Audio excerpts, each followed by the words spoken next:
Hello, YouTube. Welcome to the FPL Lock-In, where every Saturday night, usually, we react to what's been going on from a FPL sense in the Premier League.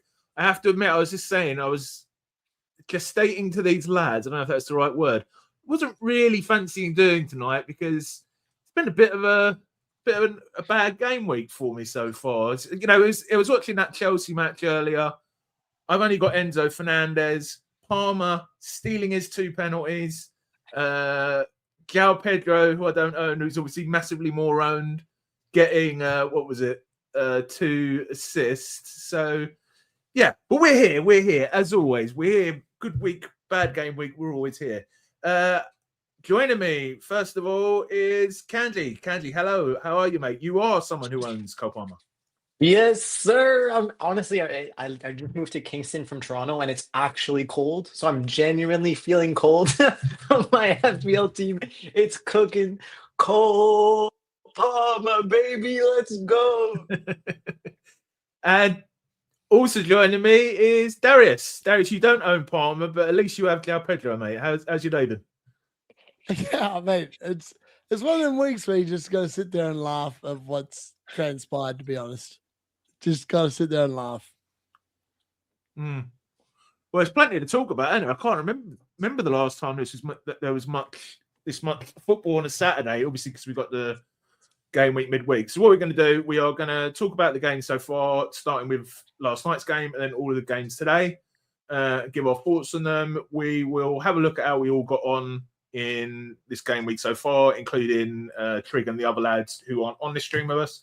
And then we'll have a brief talk about what we're early thoughts the next game week. But they're not even really that early thoughts, are they? Because we've only got, 3 days before the deadline? So, Wait, oh wow, it's a midweek. Yeah, it's Tuesday. That's why the PubCast's on Monday. Yeah, sorry, I'm so busy with school. It's hard for me to track. It's Tuesday, 6, I think. So before we do that, we'll say hello to some people in the chat. Do let us know how you're getting on so far this game week. Hi, Greg. Good to see you, mate. Hi, Joseph. Hi, I'm 1974. Erkdan. Raina. Morat. Hello to... hello, mate. Hippie. I saw he said he has Palmer, but has already sold him. You'll have to maybe explain that a bit more to us, mate. Hi to Ryan, Chris Woodstock, Claire, David, M. Dot. Pickle is on the podcast. Yes, it were. Pickle and Andy Martin. And unfortunately, Kanji can't make it. So Roberto will be on with me as well. In theory, that is, obviously. Yep, Trig is doing well, though. He's doing very well. He also owns Palmer. Craig. What's his here? Clapton, Rob, Shushan, and FPL Kevy. I apologise if I missed your name. So let's start. Can you imagine how the chat would have reacted if Nick joined us today? He crashes out after last week, and then he comes back when Palmer gets the hat-trick. The chat would have gone nuts. I just have to shoot the shot back at Nick. He's my boy. Yeah, okay. Mate, Kanji, I'm not gonna lie, mate. I said the same thing. So many people on my watch along tonight were like going, if Trig shows up on the PubCast tonight, he's fucked. Because if he can show up on a good week, you've got to show up on a shit week. And I've showed up before this season with Dallo captain in the bin. And if I can do it, I'll ride the highs and I'll weather the lows. But if you can't do both, don't show up. And I feel like we've got the GOAT team here. Kanji can cop it, Gary can cop it, and Gary is ready to rant, folks. And I'm ready for the Gary. I'm ready rant. too. Gary, I'm ready. Let's go, Gary. If I'm not here, there's no bloody stream, is there? It was a bit like hit the stream, force myself to hit the start stream button tonight. Yeah, it is what it is, isn't it? But why are you feeling why do you feel like that? What's making you feel like that? I think I said earlier, just because all the Chelsea, I actually looked at the start of this game week and I thought, my team looks really good this week. And, it's a bit like I always used to do this whenever I used to do exams. If I went into an exam nervous and worrying about it, I always did well. If ever I went into exam thinking this is nailed, I'd always get a terrible grade. And it's like that with FPL. Whenever I think I've got a good-looking team, everything's looking nice, lots of home players, lots of good fixtures, it goes wrong. You know what I mean?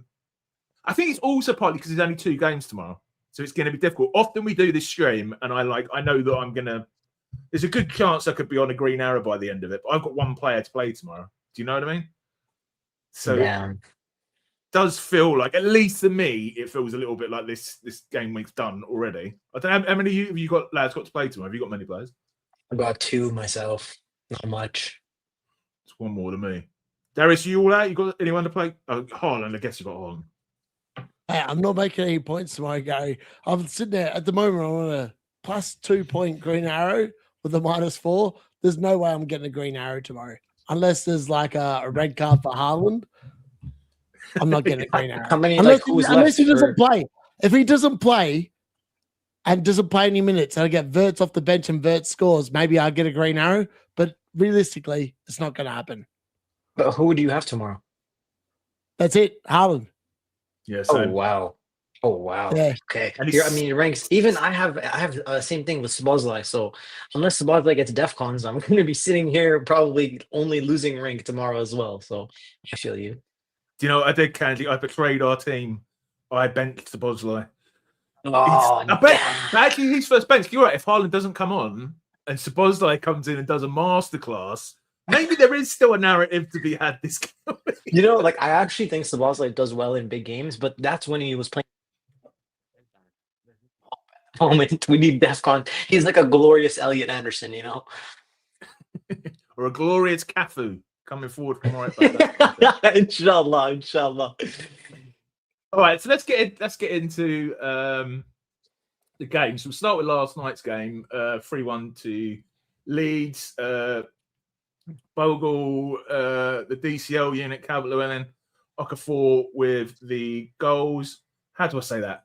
Gruev? Hey, one sec, Gary. One sec. You know, the funny thing is, I've tuned into a few different streams this week that I don't normally tune into. So the FPL English Aussie called Dominic Calvert-Lewin. He called him the DCL unit. I was like, the DCL unit's catching on. And it's all because of Luke. Luke came up with that graphic with the Dominic Calvert-Lewin with the D unit's head, and that DCL unit is catching on with people, which I thought was like worthy of talking about. It's like, you know, when you say so, when young people say new words long enough, eventually they get in the dictionary. You know what I mean? I think that's what you're doing with the DCL unit. So, all right, I'm just going to go with Gruev with 2 assists and Justin with 1 goals for Nottingham Forest. Luca, is he the new signing and the new striker? I think I got that wrong. Anyway, Hutchinson with the assist, which was annoying because I thought it was Anderson. Bonus 3 for Gruev, 2 for Justin, 1 for the DCL unit. Bonus points. Bonus points. There's 2 bonus point screens, so it's a Friday night game. And defensive contributions for Struijek. And thankfully for me, one of the few good things this game week so far, Anderson with the defensive contributions. So, yeah, did you watch this one, Candy? It was a pretty good game. The guy that scored was what's his name? Luca. I think that guy that scored, he has 27 bonus. I think he came off the bench and scored. It just kind of goes to show you like how much bonus strikers get just from scoring goals. It's ridiculous. But I think in general, like this game, like Leeds deserve to win. They have been better than Forest this year, and this game wasn't really a surprise when I saw the result at the end of the day, which is nuts. And you have to factor in that like last year Forest were so good, but I mean, and today without Murillo, I mean, they look like a mess. I don't know what you guys thought. They sort of made a recovery, hadn't they? And then they seem to be slipping back down again, don't they? Darius? Yeah. Darius, what are your thoughts on Forest, man? He's still muted. By the way, like that assist for Justin, is that James I was responding to Trig in the chat. Yeah, I see Trig's in now, Trig. Yeah, I was Forest was shit yesterday. They were horrendous. I was watching that game after the deadline stream. I was like watching. I was like going. Originally, I put Dominic the DCL unit as a trap. I watched that game. I was like going, Forest, they're going to get relegated. I think Forest might get relegated. I think West Ham overtake them. West Ham are on the bounce, and Forest just look shit. They look shit. They do. You're right. They've been downtrending for weeks. Yeah, I think I don't know. It's one of those ones almost like you think they're too good to go down, but then they're really not, are they? Yeah, like the points is very close. Leeds are on 29, Forest are on 26, West Ham are on 23. There's also Spurs and Palace on 29 as well, just as like a side note. But it should really be between Forest and West Ham for that last relegation spot, you'd assume, right? Yeah. Is there anyone worth talking for from an FPL perspective? I mean, Anderson is done brilliantly for me. I bought him in because Tavernier got injured. He's got, I think, 7.54. He keeps, I mean, for 5.3 million or whatever he is now, is there a better value player in the game? Probably not. Probably not. He's been so consistent for points. I mean, he doesn't have the ceiling. He has the floor. And that in itself is very valuable. So you can have other people that have the ceiling. Like he will be somebody that could enable Salah Holland team in a few weeks' time, you know? Yeah. Okay. All right. Let's move on to today because I don't think there's too much more interest talking about that. So Darius is a very, very happy man. 4 Man United wins in a row. Goals for Mbeumo and Fernandez, who I think all 3 of us captained. Although someone in the podcast league this week captained Rice. But we'll get onto that later. Assists for Dallo and Mainu. Bonus points. Dallo with 3, Fernandez 2, and Martinez with 1, and then defensive contributions for no one. Wow. Yeah, Darius, you happy man with this one, mate? You must be. Well, yeah. Let's be fair. Man United, the United Strand. I hope he's actually booked into a bubba on Tuesday night. Tuesday night? Yeah, we play. Oh, actually, hold on. We play West Ham Tuesday night. That dude needs to get into the nearest barber. You're getting your hair shaved, mate. Just get the clippers out. You're on. Just get it out. Just you can lock it in. There's no way we're not winning against West Ham. If we don't win against West Ham, that guy might as well just go and what's that word you call when you get someone that just continuous roll like infinity? Oh, I can't think of the word I'm looking for. Either way, that's what he needs to do. If Man United don't win against West Ham, that guy's cooked. I would retire from life if we don't win against West Ham. Yep. Okay. Yeah, good game. I mean, did you say in the chat that there was some injury that Burmo been spotted limping or something? Do you think that's just yes? So D-Unit, I hope you looked at that. I sent a little video. Like Mbeumo is leaving Old Trafford, heading onto the bus. He has a little limp, but it's nothing abnormal. No. But you'll see it if you open up Twitter. You can just search up Mbeumo like injury or limp, and you'll see it. Like this is something that's normal. Whenever I play football and I played like 70 minutes or I played 90 minutes, like I always have a little limp, especially after basketball because I do a lot of jumping, but I'm fine the next day. It's pretty natural. They also have so much recovery time. I wouldn't be worried about it. Like he played 85 minutes. He looked fine when he was playing. What Kanji said, I've played. I get hacked every game I play, but the goat always shows up the next game. Isn't that right, Kanji? Exactly. And he's been very durable. Like even since last year, he was durable. He played every game pretty much last year, I think, right? That's what made him such a good differential at Brentford, right? On pens every game he played, right?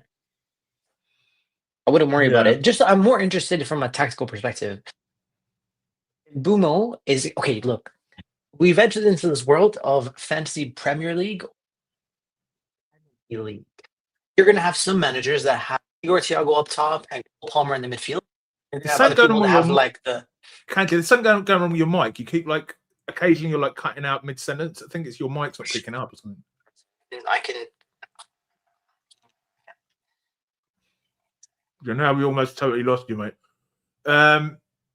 Darius, do you think, assuming Mbeumo's given the all clear, Is he a target? I mean, he was one. I think his FPL reviews recommended transfer him for me this week. If I just click on the button, he's obviously doing well, isn't he? Do you reckon? No double game, of course. I'm just reading the chat, and always just basically said that he's been boycotting my United watch-alongs, and since he's done that, Gary, Man United keep winning. Oh my god! Who's that? Like, Ua has been boycotting my Man United watch-alongs, and we keep winning. Keep boycotting him. I want to keep winning.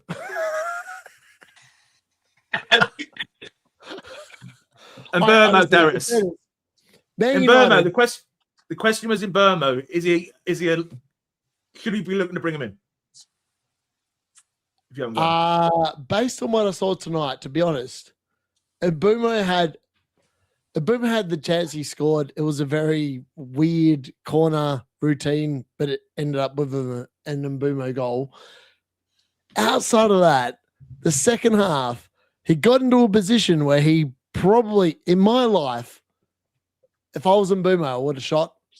But he went for the 1-2 pass back in, and I was like, why the hell are you passing it, man? Just to have a shot. And someone said in the chat, it was like, he ain't got a left foot. He ain't got a right foot. And that's why he didn't shoot. And I think that's probably the problem with Mbumo. He's very much left-footed. Yeah, If he but can't that's put it on left foot, he doesn't shoot. no, but that's fine. Like for some reason he was playing on the left wing today. Like I didn't understand why the coach is doing that. I mean, it looks like okay, you have Ahmad and Mbumo, and if you're only going to play with one left-sided player, one of them should be starting, not both, right? Like because you would assume it should be Cunha on the left because he's right-footed coming in, right? And then you could play Sesko up top and then Mbumo on the right. But then that means you have to bench Ahmad. So I think the coach is trying to find a way to play everyone. Right? Yeah, it was working, isn't it? It's definitely Because working. I guess because they you would think it would be like Mbumo up top, Cunha on the left, Ahmed on the right, but they actually didn't do that today. It really felt like Yeah, it didn't. Mbumo on It the didn't. left and Cunha up top. That's actually what in game it felt like that. I wanted to hear Darius's take on it. It's like, pretty important to hear your thoughts. Yeah, it was weird watching the game because, like, obviously I'm a Man United fan. Like, I want us to win. The first half was the D-Unit pig / whatever you want to call it. It was just it was piss. Like when we scored the first goal of the game kind of ended. Like when Romero committed the red card foul, it was hard to gauge what was going on. But before then, it looked like Cunha was the number 9 and Boomer was off the left and Amab was off the right, which I thought was really bizarre because that's not what we've seen the first 3 games under Carrick. And then we saw that this game week and I was like, what is this? I was like, this doesn't look normal. But like then Spurs went down to 10 men and like you can't base anything off what you verse when you're playing against 10 men. You play differently when you're playing against 10 men. So like for me, I feel like if that game had been like 11 versus 11, I feel like Mbuma was playing off the left, Cunha was in the 9, and Amab was off the right. That's how we set up. And I'm like going, that doesn't... I don't think Mbuma works off the left. Like that's just my gut read on it anyway. Yeah, bro, he doesn't have a right foot. Like, okay, I don't want to say he doesn't have one, but he has a really high tendency. Like, you know, people have certain tendencies. Like Palmer is like basically left-footed. Like his high tendency, high usage left foot. Like you'll see, like Odegaard, Bruno Fernandes are like more. They can play with both feet, like pretty comfortable. But I haven't really seen Bumo use his right foot very often. So I don't know if this is something that they're trying to like improve of him, or Cunha wants to be more central. I don't know why the coach is playing like this. He don't have one, mate. Like, I've never seen Mbuma use his right foot, which is weird because we paid £72.5 million for this bloke that can't use a bloody right foot, which seems a bit ridiculous.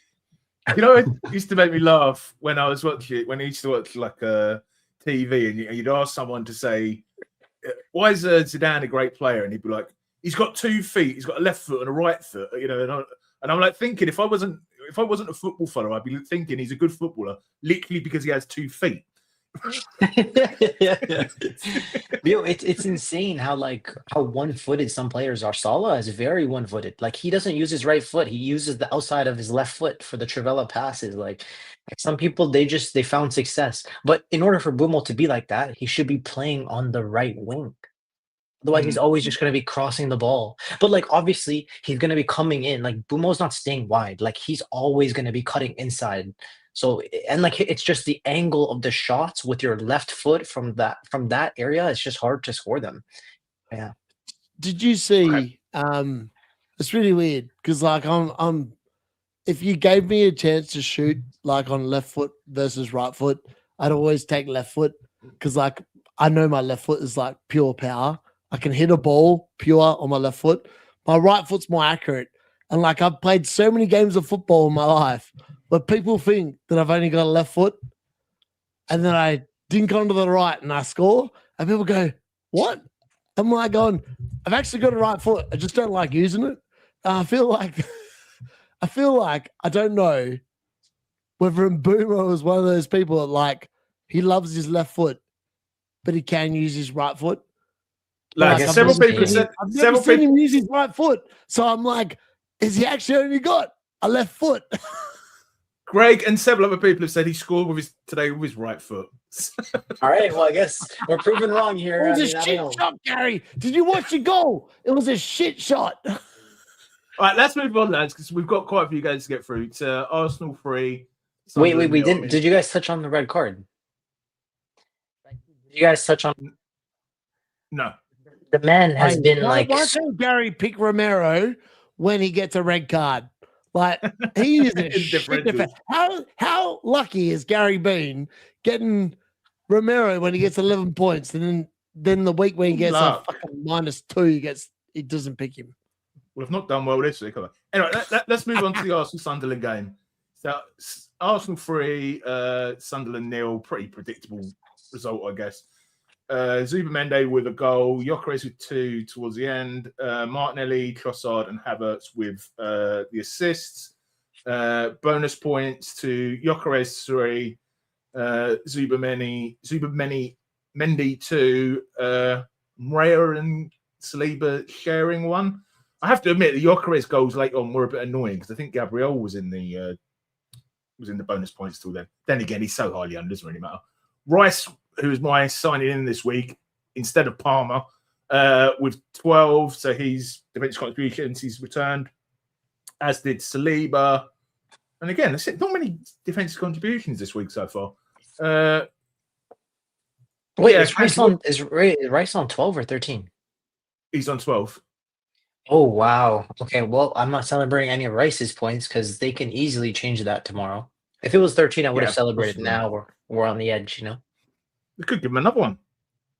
Who knows? They could take it away and then you have no points, right? So, yeah, I mean, is there really much to talk about with this one? Because, I mean, well, let's say, I mean, there might still be people out there without free Arsenal. I mean, based on today, if you still had a free Arsenal spot for the double game week coming up, who would you have, Kanji? Any thoughts on Gyökeres after? Yeah, I mean, Gyökeres is sitting right there. I mean, like, you can go there if you'd like. Yeah. I mean, Havertz has been playing well as well. Like, Havertz himself, last year, I think Havertz was a very integral player for the team, right? When they signed Gyökeres, it was because I thought they needed more goals from the team. But what the coach is kind of doing, he's kind of playing like he still has another striker alongside Havertz. Like he's kind of playing Havertz as like either a dual 9 or it's something different. It would have been interesting to hear like Kieran FPL Discomfort's take on this before I say anything myself. But I'm not sure exactly like what is going on with Arteta's setup. But look, they're playing well, and Gyökeres came off the bench. Martinelli had a really nice assist to him at the end. Like they're doing their job. They're keeping their defense tight. They're not conceding very many chances. They're not conceding any goals, really. And they're winning their games that they're supposed to, unlike what they did in previous seasons. Put some respect on their name. To be honest, I think, Darius, if I had, I mean, I've got Rice now, but I think I'd go for triple Arsenal defence. What do you reckon to that? Darius? I reckon, to be fair, I would... It was weird watching the Arsenal game tonight with the Victor Gyökeres, man, he's just, I don't know what to he think knocked of him. all the bonus points out. He's a weird player. He's a weird player, Gary. That's all I can say. Well, I watch him play. He looks awful. But like, he got 2 goals. Man. But like the second goal. That's why he's there. I don't know. I know that people might think that you want Gyökeres for the double game week. I have zero interest in Victor Gyökeres. I hate to say it. I just don't see him being a good player. Like players. I get he doesn't pass the eye test. It's like a lot of people think he plays with like Timberland boots on, like he can't really control the ball. He's a little clunky. I get it. Like when you watch him, I understand that. But like he's still number 1 for pen share now. And like they have a double game week. He'll probably outscore Haaland this week. Like that's just how FPL is. Like even there's a chance Havertz and Gyökeres could both outscore Haaland, and I wouldn't be surprised this week. Like it is what it is. They're playing Wolves and Brentford. Like, they could score 4 goals easily. I mean, we'll touch on it when we get to the previews and talk about captaincy later on. But yeah. Well, let me ask you this, because this is going to be the big talk for the next 3 days. Are you going to play a triple captain? I've already activated it, and if you do, I mean, you can cancel it, can't you? But I'm 99% sure I'm going to play it, and it will be on Gabriel. And are you thinking about it, or? Yeah, definitely. I mean, obviously, Gabriel is on what? Like he's the top scoring player for points per match, maybe, or he's going to be top 3. I'm sure. Darius, you must be thinking the same, right? TC Gabriel. Don't think he is, are you, Darius? No, I'm not. Okay. The reason why is because like I'm looking at everyone else that's doing it right, and people may not get where I'm coming from, but I feel like most of the people that watch me probably do understand. When you're chasing rank, you're not doing what every other bastard's doing, and I feel like the majority of engaged managers are probably going to triple captain Gabriel this week. They will. Like that. I feel like that's a. I feel like that's where I'm at. I'm like going, if that's what's going to happen, I want to bet against it. Like I want to bet that hopefully it might not happen. In fact, it probably won't happen. But like maybe Brentford or Wolves away, potentially one of them score a goal, and in that case, I might be on. That's what I'm betting on. Say even if they conceded in both games, right? If he gets defensive contributions times 2, that's 4. I don't think it's fair. I don't think it's fair to say times 2. I think he gets DEFCON once in 2 games. It's Wolves and Brentford. But he's probably going to keep clean sheet as well, isn't he? Yes, that's fair. So I would say, yeah. So let's say 4 points for 2 appearances. So 2 appearances plus 2 appearances, that's 4. Plus 2 for DEFCON. Plus 4 for clean sheet, right? So maybe throw a bonus in. All right, fine. You can have a bonus. So let's say 11. I'm happy with that. Yeah, you should, 10 points is the floor for sure. Like I think that's the base case scenario for Gabriel. I think it's fair. Like obviously, you could be really bearish and say, okay, like his floor is 4.6 points maybe, but really, like of course they're going to keep 1 clean here. And say Darius, point floor. Say Darius, you do what everyone else is doing and you bench boost in game week 30, whenever you bench boost, and then that second double game week, which we don't know is going to happen with Man City, was it 36 or whatever, doesn't happen. Are you not going to be pissed off then you've not used it? This is a weird thing. So, like, I obviously watched Trig's video last night that came out today, which is Australian time, Saturday. And I watched that and I was like going, there's no way you're going to get 15 doublers in 33. It's just not possible. Like, it hasn't happened the last 2 seasons. It's not going to happen this year. I hate to break it to you all. It's not going to happen. Like, I know a lot of people will froth over potential double game weeks. It ain't going to happen. I'm just going to call it. It's not going to happen. So I'm pretty confident about that. And when I look at it, I'm like going, I was saying that in the chat before, Gary, this earlier in the day. I'm like going, I want to get to 32, use my squad value, and just pick a team that has a really good 15-player squad, not for 33, but like for 35 or 36. Like if it works, it bangs. I mean, some bloke today in the stream today, Gary, was like going, he was at 1.3 million. He's on a 500k green arrow of 94 points. So like I know if I bang this, I can literally rocket myself inside like the top 500,000 from where I am. Yeah, but like that's from on the back of probably who Cole Palmer captaincy for 20 times 2 is 40, and then obviously has 40 from the rest. Like that makes sense. But like okay, this would be the idea. If you don't triple captain Gabriel here, I think you would triple captain Holland in the double game week when he has Burnley at home. I think that's what I would do. The alternative is Burnley at home. Yeah, he has Burnley at home in a double game week in that week. Now the alternative also is a triple captain. If Brentford progress in the FA Cup, you could have Bruno Fernandes in a triple captain. Yeah, and he's been cooking. I actually posted that on my own personal group chat. I mean, that makes sense. He's been so consistent.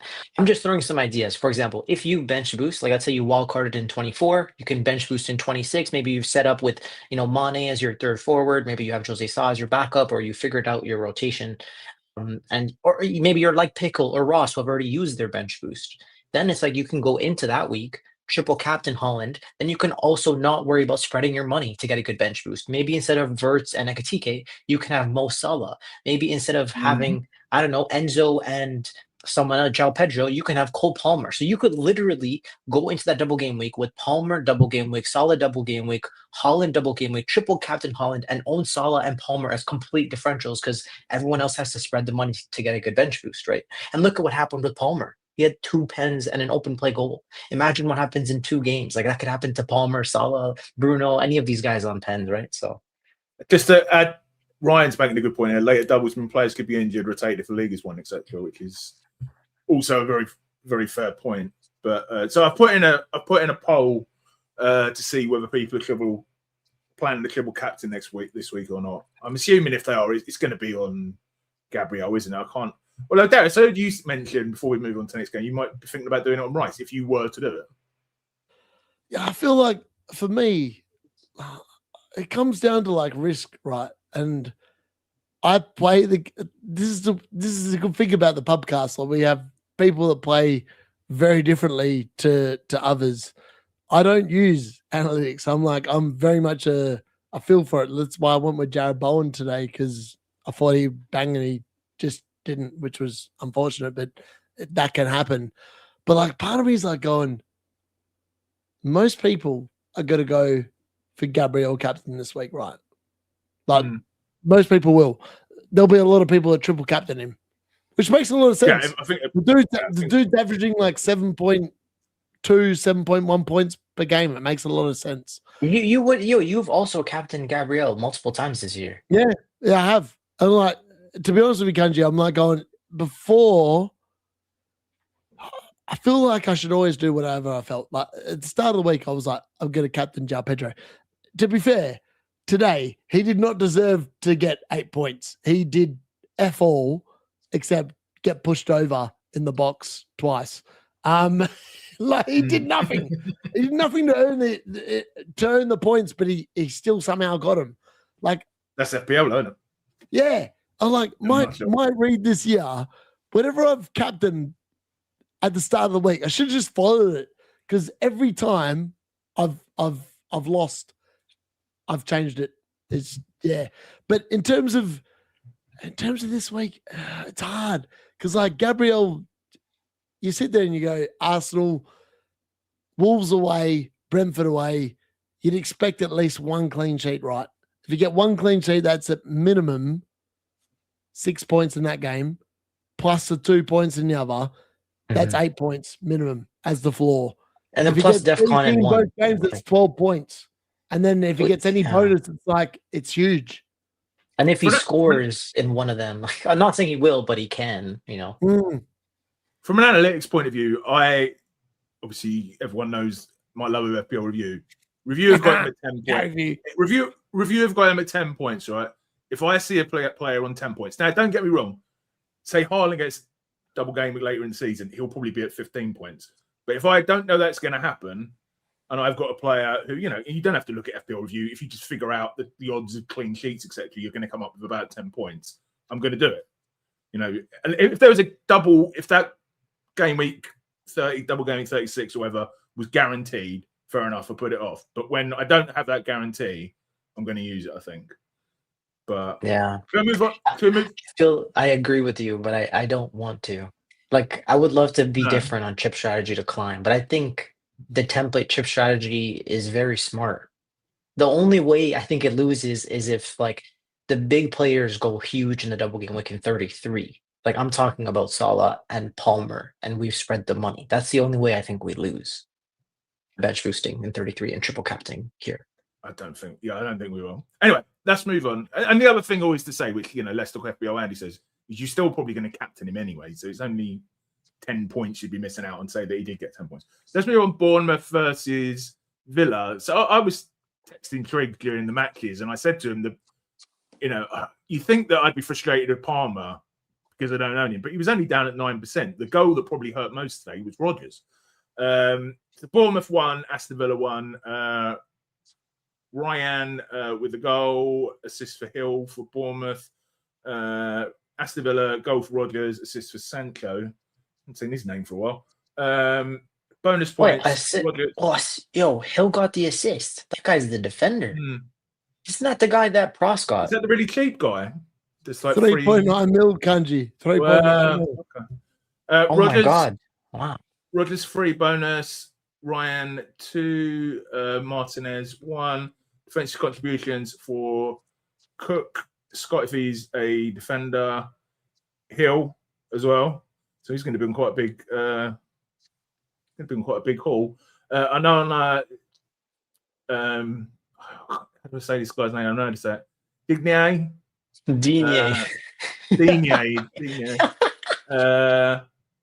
That's it. That's it. I mean, it's much worth pulling out here, lads. I mean, Hill. Talk to me about Hill, Kanji.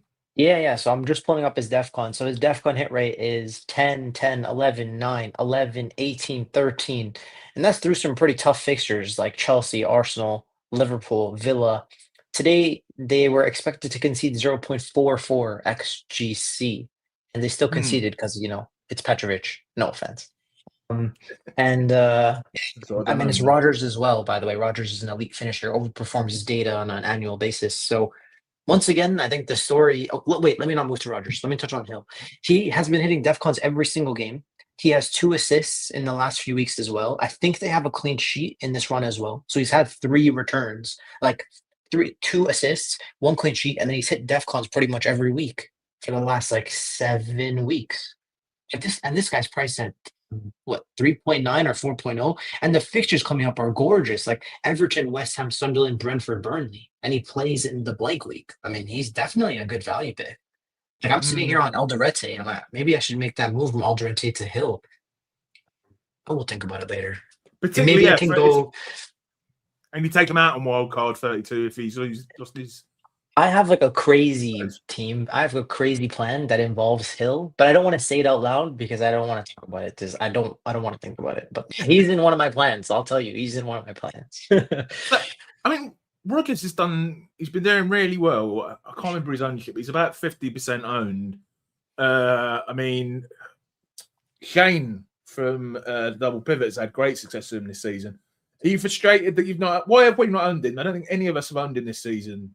Why do you think that is? He's not even that expensive.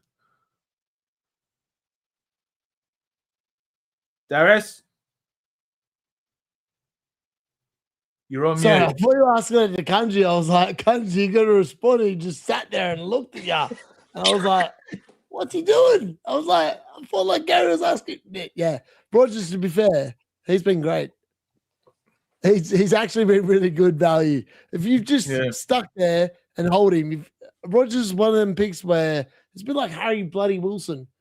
You've got to pick him and play him over, say, 8 weeks, and you'll probably get the reward. I feel like that's what you need to do with Rodgers. Yeah. There's also sorry. Go ahead, Gary. No, go on, Kanji.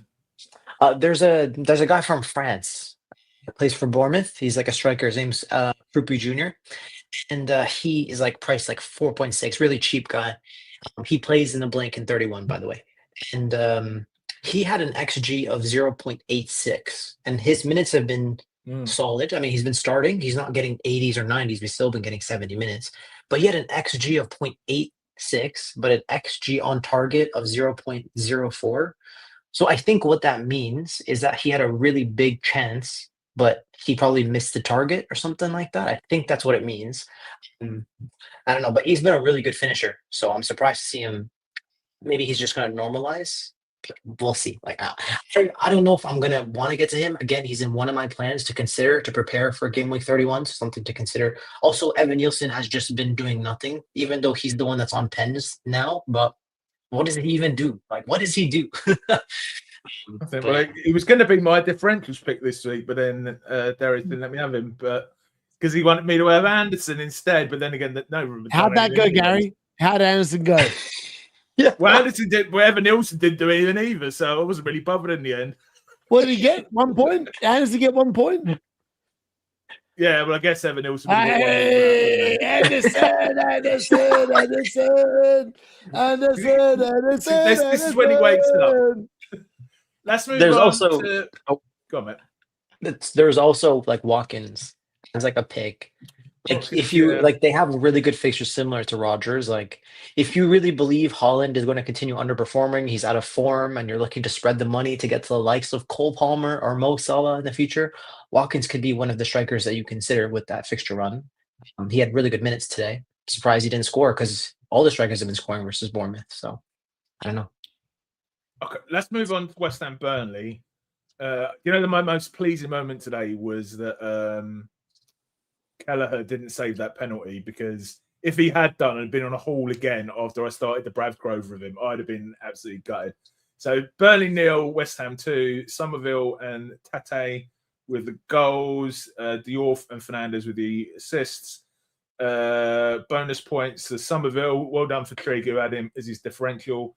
3, Diorf 2, Hermanson with 1. Defensive contributions again. Actually, quite a few for West Ham. Fernandez, Mavropanos, Wan-Bissaka, and Somerville. None for Burnley. Darius, I'll come to you with this one first. As a Bowen captain, I mean, let us know. You watched the game, and what were your thoughts? And obviously, a bit disappointed with the Bowen captain. Well, Bowen had a moment where, in the second half, in particular, second half, he got in the box, he got the ball, went in. And then I feel like he wanted to play the pass, but he should have just had a shot. And he ended up doing where they hit in the middle, where it's like not a cross, not a shot, it's in between. Like that's what he did. And I was like going, if he'd done one or the other, he would have got a return. Because 100%, if he'd like literally laid that on as a pass, it would have been a goal. If he'd had a shot, it might have been a goal. Maybe. Yeah, it would have been a 50-50 if the goalkeeper had saved it or not. But that was a great chance. It was frustrating, like watching it as a Bowen owner. Like West Ham scored twice and he's not involved. I'm like going, are you kidding me? That was a little bit rough. That's FPL in its peak form. When you sit there, you go, amazing fixture, good player, play him. You can give him the captaincy. It can on any individual game week, it can go pear shaped, and unfortunately, didn't go to plan. But West Ham were very good value for the win. I thought they were pretty good. Ironically, when you look at the stats, Burnley's keeper actually made less saves than the West Ham's one. Like I know that obviously West Ham scored 2 goals, but like Madison scored. He had 3 saves. 5 versus 2. Yeah, like that's Burnley were very unlucky not to score in the second half. Like West Ham, dominant first half, bit like the Chelsea game the week before. Second half, they were poor. It's like West Ham were really good first half, just they forget to show up in the second half, which is good news for Man United. If they can weather the West Ham storm till half time, Bruno Fernandes take over at halftime on Tuesday night, he's going to wipe the floor of them. Mm. It was big from like a Premier League table perspective. Like West Ham needed those 3 points to potentially have a chance. Like now they're only 3 points away from Forest for survival. Like this was massive for their season. If there are any like West Ham fans in the chat, you must be excited with that result. Like it's giving you hope for the rest of the season. And they have been informed this Fernandes guy has been cooking ever since Andy Morton's brought him into his FPL team somehow. This Fernandes guy's been cooking. And I also saw Alex Wallo was on Somerville captain. So shout out to Alex Wallo if you're listening. Wow, Alex and his crazy captains. And let me present you one with Kanji, right? And Darius. Dubravka to Jose Sarr. Start Jose Sarr. What do you reckon that? If you haven't got Raya, obviously. Kanji, what do you reckon to that one? Yeah, no problem. But I'm not wasting a transfer on that. Like, I think that's more of like a wild That's card what I mean. move. That's what I mean. Yeah, that's what I mean. Like, I guess, like there are probably other transfers that will give you more points. Because I could argue the same thing, like, oh, I have Obi, and I could do Obi to Mane, but then I need that spot later. I guess maybe actually that actually might be smart. Like, depends who's your other goalie? Is it Kelleher? For me, I'm not going to do it. But if say I had 5 free transfers, yeah, I've got one. You know what I mean? Yeah, with 1 free, you're never doing that. But if you had 5 and you have Kelleher and he's playing Arsenal, so he has a great run after this, and you just like bench him for the Arsenal fixture, get a double game week, and you play Kelleher every game. That kind of makes sense. But like, it's very specific to make an aggressive move like that, right? Derek, what do you reckon to that one, mate? If you had crappy keeper and a few transfers to use. Mate, I would not be buying any Wolves player at all. Like, at all. Like, straight up. If you're buying Jose Sarr for a double, who else does he play other than Arsenal? What's the other game? Nottingham Forest. Oh, in fairness, he might keep a clean sheet against Nottingham. That's what I'm saying. Like, there's a chance. Honestly, I can understand that. Forest was so bad on Friday night, Kanji. Like, I watched them last night. They were horrendous. They were so bad. Yeah, like they can get a result in that game. Score against Wolves. Wolves are shit. Yeah, I mean, but like if you had Mane and Jose Sarr, you probably get 1 return from them in the double. Plus, you get appearance points in both games. I mean, that's what I'd expect, right? Nah, not for me. I don't think realistically, Wolves play Nottingham Forest away. Yeah. Mm-hmm. So, if you ask me my prediction for that game, I'd say 1-0 Nottingham Forest. Like, it's not going to be pretty. They'll probably get a job done. They'll probably get a job done, right? Like 1-0. And then they probably go to Arsenal. No, sorry. Arsenal go to Wolves. Arsenal probably win that game 2-3-0. Like, what are you expecting? Like 4 points? Is that what you're hoping for? Like 4 points? Yeah. Well, the thing is, this Mane guy is like on corners, potentially on pens. He's crap, Kanji. You know? He's crap. He hit the post today against Sanchez. He had a nice shot. Tulu is the player. Whatever his name, Aaron Kadere, whatever his name is. Kadere. Yeah. Let's move on to Fulham, Everton. I don't really want to. That was the most frustrating thing. I was watching Darius's watch along, and I was like, "Wow, it's been crap." You know, the Chelsea game, which we'll get onto next. But at least my Anderson's there. My wacky Manderson with his 7 points. I think he was on a bonus point as well. And then Kevin Dewsbury Hall,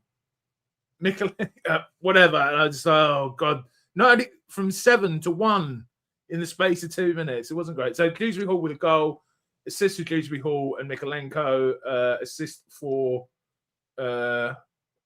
Rail because it was an own goal also by Mikolenko. So it's Fulham 1, Everton 2. Bonus points or 3 for Dewsbury Hall, 2 for Iwobi, 1 for Ghana. Nightmare will be happy with that. And defensive contributions for Ghana, O'Brien, Keane, and Kuencha, if that person is a defender, which I'm not sure. Lads, don't spend too long on this one, but Darius, give us your wacky Manderson take. Point. Hold on, go down to the bonus point. Sorry. Garner got a bonus point, yeah. How? What did he do? You got 16 dimension Oh. contributions. This is ridiculous. There is no way that man should ever have got a bonus point. Like, Kanji, did you see any of this game? There's no way Garner should have got a bonus point in this game. That's what's wrong with FPL. Damn, Straight up, yo, I agree with this. I'm with you, bro. Go off. That's shit. How can you sit there? But Everton have come from, like, they should have been smoked. If Raul Jimenez knew what a biscuit was and knew how to feed it to the Cookie Monster, there is no way Everton were in that game at halftime. Like, they were literally cooked at halftime, but Raul Jimenez, instead of passing the ball to Harry bloody Wilson 3 meters away from him for an open goal, just, Who's the Cookie Monster? doesn't matter. Cookie Monster, they're not eating the cookies. Fulham weren't eating the cookies, Gary. That's all you need to know. They weren't eating the Your cookies. biscuit metaphors. It was poor. And to be honest, how Garner has got a bonus point in this game is criminal. That is everything wrong with FPL this season. Like, he did nothing. I did not notice him once this game. I thought he actually got a yellow card. Did he get a yellow card? Yeah. No.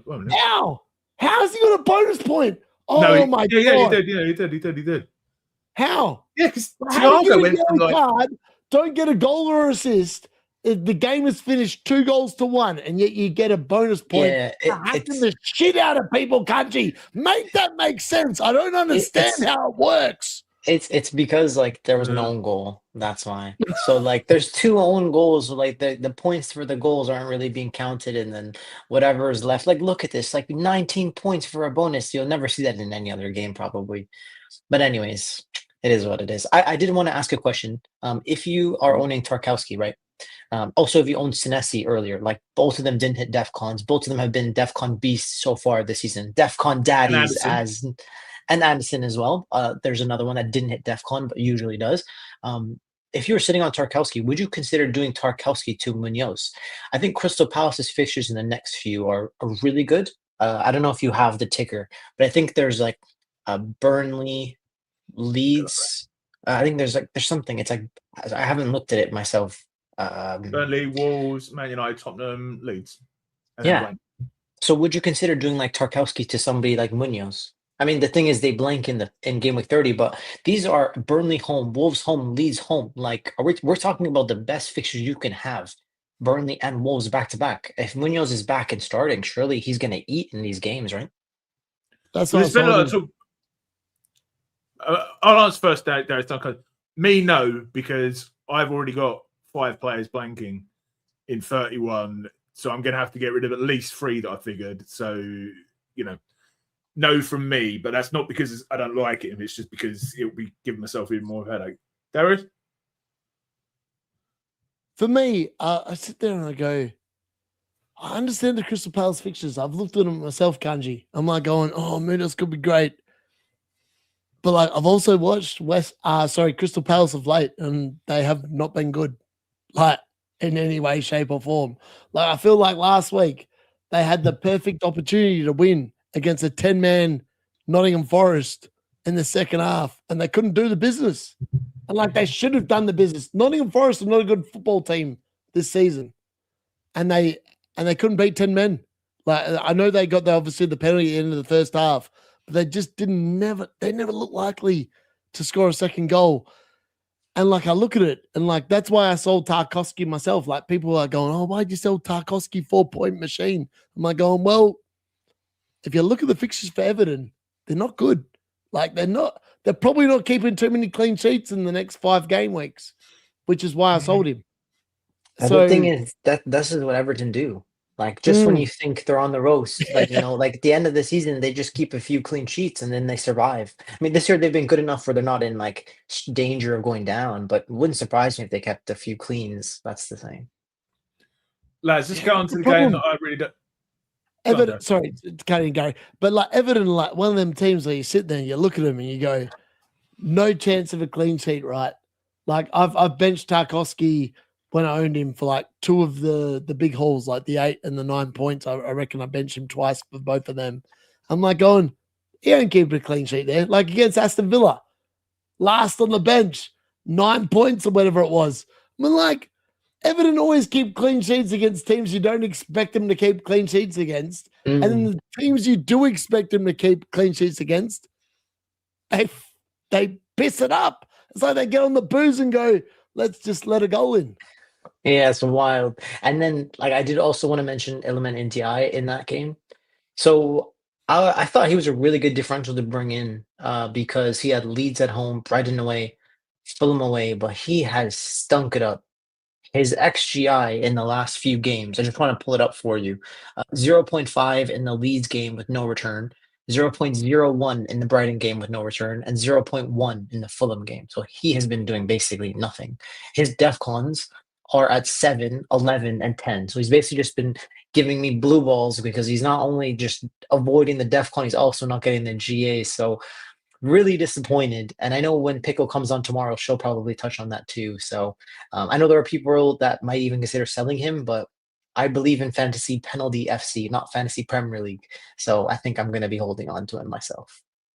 So I just wanted to bring this comment out from Rob Taff. So if you want to look, I mean, we'll present the table on the podcast on Monday, but the teams that are blanking are Crystal Palace, Man City, Arsenal and Wolves, although I don't think they've actually removed. Maybe they have done that. They hadn't done it the other day. They hadn't removed the Man City game from 31. Let me see if they have now. Oh, they have now. So yeah, they definitely Okay. Because the other day they hadn't done it. So yeah, those are the 3 teams you need to avoid. I mean, I've got 5 players. I've got 2 Arsenal, 1 Crystal Palace, and 1 Man City. So I'm going to have to sell, at least in theory, 3 of those. So anyway, well, let's move on to the game that I don't want to talk about, certainly, as Palmer, who I've titled the stream after, nicked my lovely Enzo Fernandez's penalties. So Chelsea 3, Wolves 1, Tulu with a go for Wolves, Armstrong assist. Palmer with 3 goals, 2 of them penalties. What fluky returns. João Pedro, 2 nothing assists of penalties. I don't like it anyway. Palmer stealing my lovely Enzo's penalties with 3 goals. Cucurella with the other assist. Bonus points. Palmer obviously with 3. Tulu 1. Tulu 2. Caicedo with 1. And defensive contributions saw Angel, Caicedo, Caliber. I'm gonna DEFCON again. Oh my goodness, this guy's ridiculous. Every game, DEFCON. This guy's nuts. The only good thing for this game for me is the double Chelsea clean sheet was wiped out. So Darius didn't come on here crowing more than he may have done. You can't go. I've got to hand this moment to you, my friend. You've been singing Palmer's praises for weeks, and he's coming for you. Okay, let's first start off with the positives, right? So I was on Palmer a few weeks ago. The plan was always to have Bruno, Palmer, and Saka. The fixture run for Arsenal was unbelievable with Sunderland, Leeds double game week. Palmer had his best fixture run of the entire season with like West Ham, Wolves, Leeds, Burnley. I was always going to be on Cole Palmer. Like there's no doubt. Like there's no better feeling in FPL than owning a differential haul of like double digits. Not only was it 10 points, it was 20 points this week. In one game. Palmer is the most explosive asset in the entire game. Like, this is no joke. And, like, the thing is, Chelsea attack is underrated for how good they are. Like, even Enzo's data today, I think he had, like, 0.8 XGI, and he blanked. But, like, it's just they're so reliable. And JP, he has such good goal involvement by himself as well. I know it was jammy, and I know I saw Raptors tweet, and he was like, JP had like no shots, he did nothing. But bro, he earned 2 penalties. Give him 1.6 XA for those penalties, and there he is, 2 assists. Like I know it's jammy, and I agree it's jammy this week. And even the goal he scored last week, it's been jammy, like off the bench, right? Like the owners have been getting lucky; they haven't been nailing the minutes. But he's a good player, and he's playing against some shit defenses. Sorry for the bad language, but Palmer, like this is the thing: you go in to a good fixture run with quality players, and they deliver.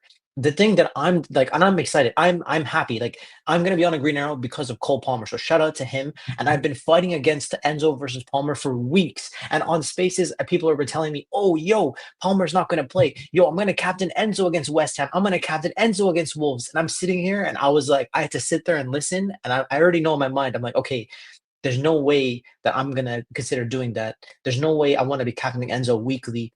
But like I understand where they're coming from because he's on pens and all that. And now the conversation has changed. And you know what was the key? It was Champions League. The moment that Chelsea qualified for the top 8, it changed the narrative. And like as soon as that happened, that meant that the games before and after Burnley wouldn't be there for Palmer, meaning that the chance of him starting the Burnley game was really high. So as soon as that happened, that was a first green tick. I'm like, okay, I'm going to captain Palmer in 27. Huge differential. I need to be there. I can own him before that and then captain him. So that was a green tick. Then the thing that I'm the most annoyed about, and like this is why I actually hate FPL, because I went to Saka, Palmer, Bruno. I was there early, bro. And like I wanted to get Saka points. I wanted to fight Saka versus Rice. I wanted to fight Enzo versus Palmer. And I want Saka. I wanted Palmer. I went there early. But the thing is, this guy, Bukayo Saka, he got injured. And all of these engaged managers are so damn lucky. I'm not saying they don't deserve Palmer's points. I'm just saying, like, and of course, like a lot of people did Palmer to Rice, and they're going to feel disappointed with 5. I think you're overestimating how many people brought him in. No. It's not about that. Okay, yeah, I am. But it's the people that did that. It's like they caught one of the biggest variance swings of their season. They went from somebody that could have got 2 or 3 points, and they got 20 points in one game. Like, I don't think, okay, if you think about Nick's content for the past 3 or 4 weeks, he's been talking trash about Palmer. And every single other content creator has been saying, avoid Palmer. He's a bad pick. And I went there early, and it's just annoying to see people just go there for 1 week and they get the whole haul. It's just a little heartbreaking. But regardless, it's still a 10% EO haul for 20 points. I'm excited. I'm happy. But it hurts, bittersweet, because my mini league rival brought him in and he captained him. So it just broke my heart. That's why I'm bitter. So that's the honest truth. But yeah, well, what do you guys think? Trig did bring him in. So, well, I'll present the counter argument to you. I mean, I'm a little bit bitter as well because he was originally in my plans to bring in. Then I think that someone got injured and I didn't do it. And then this week it was completely dependent on if Rice or Chelsea got the double game week. Obviously he didn't. But my counter argument would be this, right? Number one, we saw this a lot last season. He bangs in. Well, he got 2 20-pointers last season early on. And it really pissed me off because it stopped me going up the ranks. But he's done that many times before. He got 2 penalties. He's only got 2 good fixtures left before it goes to Leeds and Burnley at home. Right, great fixtures before it goes to Arsenal, Aston Villa, Newcastle, Everton, Man City. He's a lot of money, and I'm assuming for most people they're going to have to sell Haaland to bring him in. So I wonder whether or not, if you haven't bought him in this week, you've missed the boat. Darius, I'll bring you in, mate. You don't own him. What's your thoughts? Do you reckon we've missed the boat, or? I think if you bought Cole Palmer in this week, you got exceptionally lucky, like Trig did, and sometimes you do get lucky. Like I feel like Cole Palmer's haul tonight was lucky. I mean, like if you went back and watched that game, I mean, like the Wolves' penalties are just idiotic, like idiotic defending. Like they're not.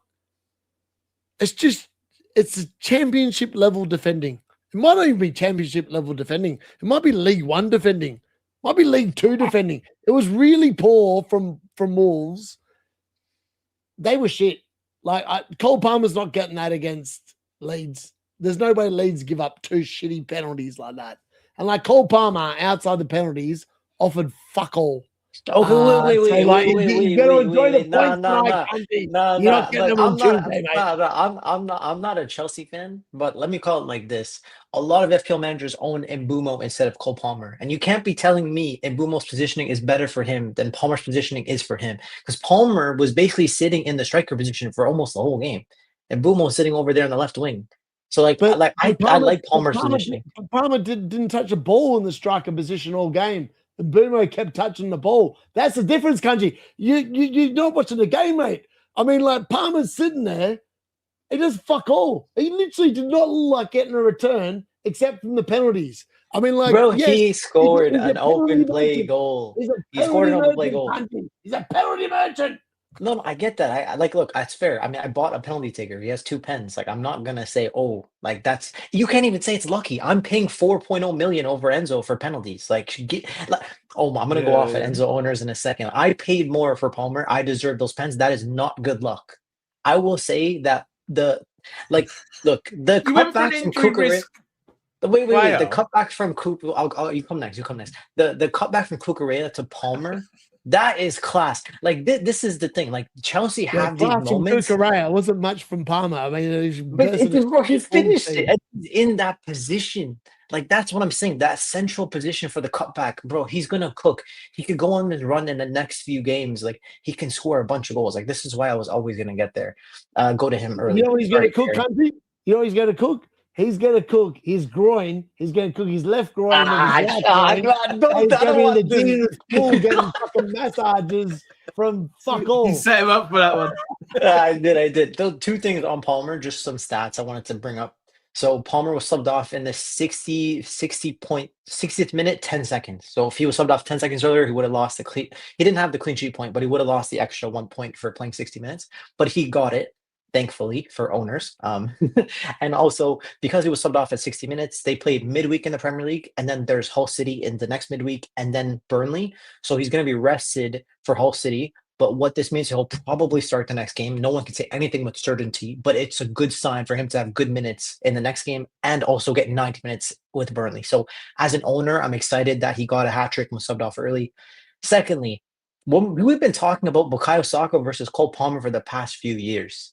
And I've always been on Bukayo Saka's side. But Cole Palmer, his explosiveness is just different level. Like, this is the stats. Cole Palmer has scored a hat trick in the first half in 3 consecutive seasons. Cole Palmer has had 4 hat tricks in the Premier League. Bukayo Saka has none. Like, bro, that's crazy. I didn't know, like, that's how explosive, like, Palmer has been and the lack of explosiveness Saka has. So the problem is, though, it's like last season, he was going off with these massive hauls, which I agree with. But then he didn't do anything for 3 or 4 weeks. Then he'd go on with a massive haul. And then the second half of the season, he didn't do anything. Do you know what I mean? And there were 2 penalties that were, Lads, I want to move on for this one because we've been going for an hour and 10 minutes. We've not even got to the last game yet. Sorry about that. That's all right, mate. No worries. So Newcastle 2, Brentford 3. Newcastle goals for Botman and Bruno Guimaraes, which and also an assist for Bruno Guimaraes, which Nightmare will be very pleased about. Goals from Brentford for Utara, Janelle, and Thiago penalty. Assist from Jensen and Utara, or Dango, whichever what you want to call him. Bonus points. Janelle 3, Dango 2, Bruno Guimaraes 1. And defensive contributions for Asia and Janelle, it looks like. Not many defensive contributions going around this week outside of that one team. Who was it? West Ham, I think, who had tons. I mean, I was thankful for my Thiago penalty here for, rewarding owners who hadn't sold him. And obviously he's got really good fixtures after the Arsenal match. What is it? It's... They've got Arsenal, but then they've got Brighton, Burnley, Bournemouth, Wolves, Leeds. That's a pretty good fixture run. Darius, any thoughts on this one? I was talking to Trig beforehand. He was saying to me, I can't remember if it was Review or Solio, was advising him to bring in Dango Utara this week. He's gone massively up in terms of the prediction models. I'm not even sure why, but what were your thoughts on this one, Darius? Hey, to be honest, Dango Utara looked really good in this game. I think it might be because of the fact that maybe his minutes have gone up. Back from AFCON, he's no longer starting on the bench. That's my gut feel anyway. Gary, you got another one of them in the chat, baby. Who have we got him? It's all right. Who have we got him? Yeah, someone already fixed it. Thank you, Greg. Someone might be one of Gianni's clones. Potentially didn't like what I said the other night, but either way, we'll carry on. But this game was a really interesting game. Like Newcastle versus Brentford was weird. Newcastle took the lead, and I was like, I felt like they were pretty good value for it. And then Brentford scored, and then they gave away. I mean, this is such a weird. Like, I actually don't understand what the handball rule is anymore. Like, if you watch the penalty back that Brentford obviously got, like when Thiago scored, I know in the Champions League it's 100% handball because like there's no grey line in the Champions League. That's always a handball. That every time it hits someone's hand and it's not within a meter, it's a handball. That's the fact. In the Premier League, I don't know how they do it. From week to week, I wouldn't be able to tell you if that's a handball or not a handball. Like last week, it wasn't a handball. This week, it's a handball. Next week, maybe it's not. I really don't know what it is. And like, I feel like it's not like his arm is moving away. He's actually trying to bring his arm into his body. Like, I don't actually know what he's meant to do. Like, for me, I look at that and I go, like, I'm a trained referee. I wouldn't have given that a penalty. I actually would have said play on. Do you own Thiago? Oh, okay. No, yeah, that makes sense. No, Lads, I'm just going to pop some out of my nose. Yeah. It has to be like a proper handball for me to give it. Like, if someone's hand's got to be out here, Kanji. Like, going, what's it doing out here? Yeah. No, I got you. He's trying to bring his hand into his body. I mean, like, what's he meant to do? Like, yeah. I'm with you. I'm with you. I guess the flip side is if he doesn't use his hand, the ball's going in the back of the net. So, I mean, if I'm the ref, I'm probably giving the pen too. But I also own Thiago. I didn't watch this game. This was one of the games I didn't watch. But lots of more goals. He was poor outside the penalty. Like he's very touching the ball. I saw the stats. They were pretty poor. Like the thing with Brentford is like they always find a way to generate some big XG chances. Like Dango on the counter. And like Dango, not only did he have the assist today, he had the goal today, he also had the minutes because Sade is suspended. So like those chances that were falling to him, they could have fallen to Sade. So this could be some sort of false hope. But I would say that Dango is very good when he gets minutes because he has DEFCON threat. Like he has goal threat. Because he's direct. He can even play in the striker spot at times. Like he is a really good footballer. Somebody that's always been on my watch list. So I think in the next few weeks, he could be a really good enabler in order to get to, I'm going to say it again, Mohamed Salah in game week 28 with Erling Haaland. Just something to consider. Brentford have great fixtures, right? They do. I looked at those fixtures tonight, and last night.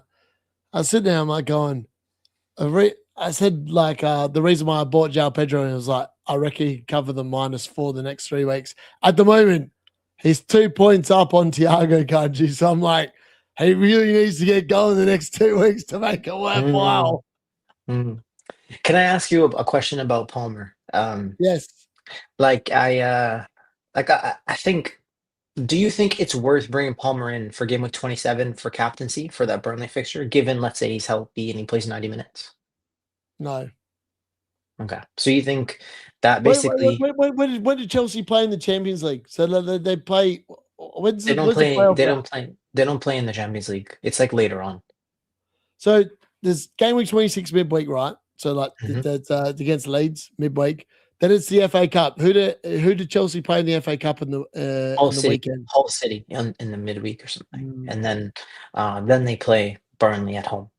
And after that, it's like 7 days off or something till Arsenal.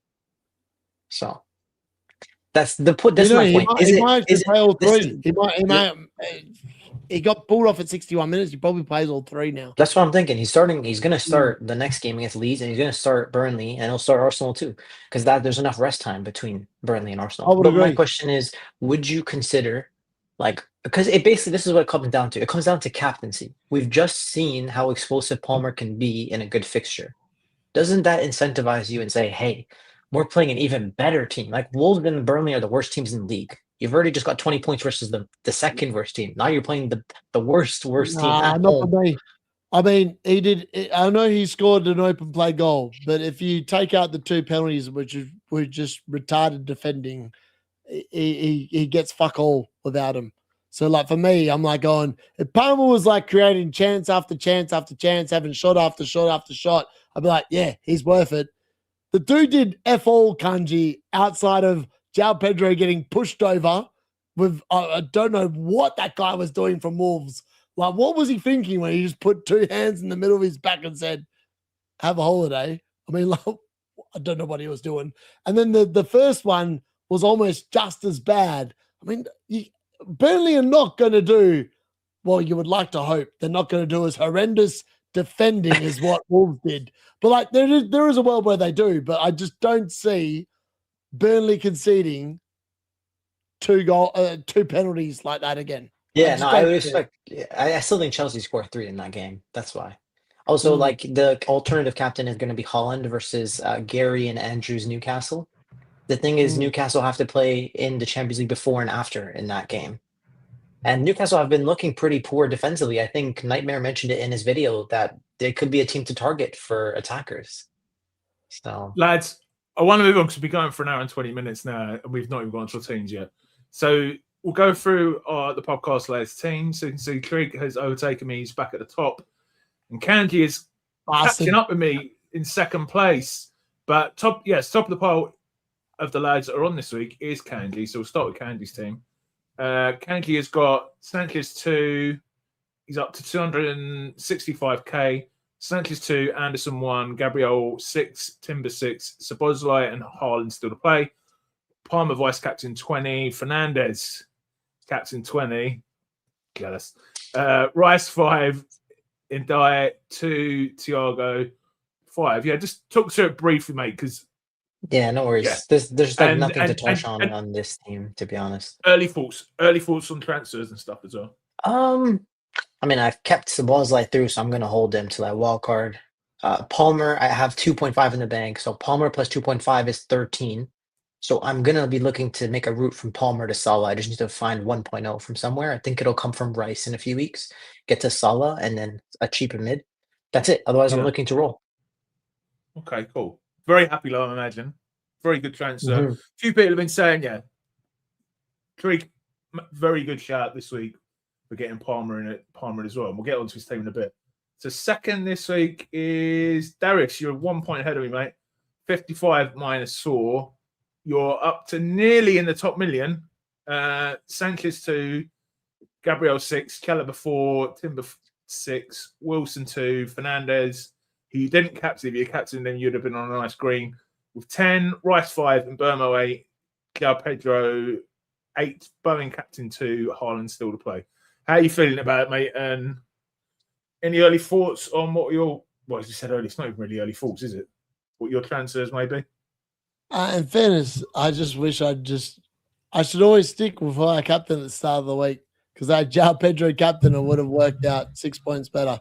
And, wait, what about Bruno? What are you saying? I don't captain in the lunchtime kickoff, Kanji. It's got a rule. Yeah.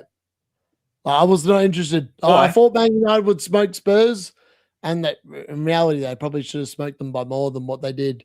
But I was never captaining anyone in that game. Is it because you're doing the watch-alongs all day and you have to have the hope? No, it's more. I've had history before, like I started doing YouTube, of captaining in that kickoff, and it's never gone well for me. So like I just avoid it. I don't care who's playing in it. I don't care what the matchup is. I'll never captain in it. I might be wrong, but I think Sam from FPL Family, certainly I've heard FPL Family talk about this before as well. No early kick, it's like a curse sort of thing. Yeah. I don't think you're the first person I've heard it from. Darius, to be fair, like Bruno went pretty bloody close to blanking. Like he scored late on, like in the 80 odd, whatever. I mean, Šeško probably should have scored in the end. Bro, he should have scored right at the end. Bro, this guy. That was a bad miss. He's not a Premier League level player. He's not. He just isn't. Nah, he's Kanji. He's better than your frauds up front, mate. Come on, fam. Bro, he's wide open. Why? He has all the time in the world. What the hell is he doing, bro? And you put it on target at least. God damn, bro. He literally just nodded it back to the goalie like he was a center back, brother. Any early thoughts, Darius, man? No, not really. Because it's weird. I look at it and I go, double Chelsea defense. I'm like going, I was hoping for more than the DCs from Chalobah really the last 2 weeks. I mean, like you look at it and you go, Wolves and West Ham, and they've conceded in both games. Like That's why I bought him originally. Like I thought Same. that just hasn't gone to plan. Like you've just got to sit there and hold your hands up and go, well, that's shit, and it's gone shit, and that's what's happened. You just got to own it, pretty much. In terms of this week, I don't think I need to make a transfer. Like for me, I'm looking at, I'm like, oh, I got double Arsenal defense, double Chelsea defense. So that's the 4 blokes at the back. I'm probably going to play Mateus Nunes instead of Wilson because they've got Fulham at home. And then I'm probably going to bring in Wirtz has got a nice fixture. So he's probably going to come in for Bowen. And that's the team. Like it'll be Bowen bench, Bart Simpson, Wilson, and Mukiele. Surely a bench boost is on the card sometime soon. I've looked at that, Kanji. So like I talked about this with Nightmare in the PubCast chat earlier today. I'm one of them people where I have delusional grandeur that I think that I can get a stupid amount of points on bench boost. So like for me, because like my team value now is like 109 million. I'm like, if I can get to game week 32 wild card, I'm not going to bench boost in 33. That's not my aim. I want to triple captain in 33. That's my aim at the moment. I'm going to triple captain 33. Going to probably play the free hit in 34 when the blank is. In 35, I'm going to tee the team up in 32 whenever I wild card for a bench boost 35. That's the plan. Your team value is 105.4 million, Darius. That's not correct, Gary. It is correct. You're taking in because when you look at it on the FPL website, it gives your team value, including the 0.1s that don't add up to anything. Mm. That's your sell value when you sell your team. Still a very good team value. Oh. Yeah. It's elite. Most people are not going to be above 103.5, but 105.5 is insane. When you said that, Darius, I think I might have delusions of grandeur. I thought you were going to say that you delusions of grandeur. You thought you were a good FPL player. Oh, anyway. I'm pretty good, Gary. Pretty sure I smoked you last year. Trust me, you're sweating. You are sweating because who have you got left, Gary? Well, let's have a look at Gary's team. Where is Gary's team? Do you remember Kanji? I'm going to beat Gary this week with a -4. I've just realised Gary's had Thiago and Hall. He's on mute.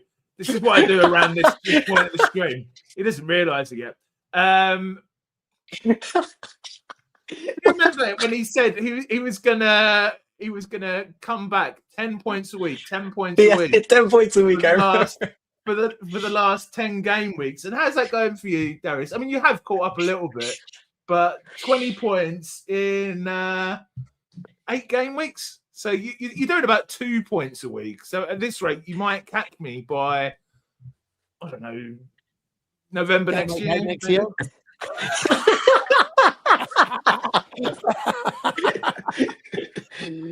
I can't believe I'm gaining points on Gary. I keep taking hits and I keep gaining points on Gary. Like Gary's team is in the mud and I'm taking hits and I'm still gaining. Do I need to wildcard, Darius? Probably. I mean, look, Gary, look at your team. Look at your team. You've got Hall. Let me read it out for people listening. Dubravka 1, Gabriel 6, Timber 6, Hall 0. We were talking beforehand. Looked like he was trying to get himself sent off there, didn't it? Anderson 1, Fernandez 20 captain, Anderson 4, Enzo 2, Rice 5, who was my transfer in, Thiago 5, Haaland still to play. It's a 5-point red arrow. It's almost, we were talking before we started, lads, wasn't it? If you've only got Haaland tomorrow, almost guaranteed to be a red arrow if you're already on one. So yeah, I've already talked about how I felt about the Chelsea match earlier. I mean, my early thoughts is I'm actually probably going to roll because I don't want any Wolves players. I've only got one free transfer. I've got to save up. I mean, obviously, we'll talk more about on the show on Monday about tactics but I've only got 31. You've got the blank. I've got to save 3 free transfers. And I'm like, who do I need this week? No one. Maybe I'd like to have 2 free transfers to get rid of Haaland and bring Palmer in if it's looking really essential in game week 27. So, you know, I'm calm It's about not. it. It's not essential. I'll tell you in advance. It's not. You reckon? No. Nah, No? it's not. Essential. No.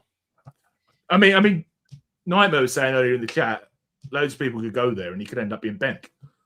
Something, do you know what I mean? It would be the typical FPL thing. And then Haaland comes back to form, you know what I mean? No, that's not happening. I'll tell you that. It's just The like problem- it just depends how much you really rate Holland captaincy versus Newcastle. Like, how much do you think you can take that on? So, what, in 30... 27. 27. What are the fixtures in 27? Let's have a look. So I did have a look at this earlier. I think I 27. Yeah, I don't think I would captain Haaland. I'd probably go somewhere else. Look, we'll have a chat with Andrew to see what he thinks. But yeah, Man United away to Everton's not terrible. Fernandes away to Everton's not terrible, is it? what do you think there, Darius? Bruno cap versus Everton. To At be least we know we honest, start. I'm not. I look at Man United's fixtures, right? And like the FPL website's got it horribly wrong. Like West Ham, green fixture. Everton away, probably a green fixture. Crystal Palace at home might be a green fixture. Newcastle away, 100% green fixture post the Champions League. They've been shit. Like they are not a red fixture. How FPL has not updated that? Newcastle been horrendous this season. Like they've not been Bournemouth good. is a red. Yeah, and like Bournemouth away. Don't get me started on that. Like, how long does it take for FPL Towers? Mark Southerns, what is your job? Just get the fixture difficulty rating right, mate. He's in charge of this. I mean, this is a bit below Barry, Mark come on. Southerns. Like, I mean, he works for him, right? Like, he works for him. How can you sit there and say that Liverpool, Bournemouth, and Newcastle are red fixtures? They're unbelievably shit this season.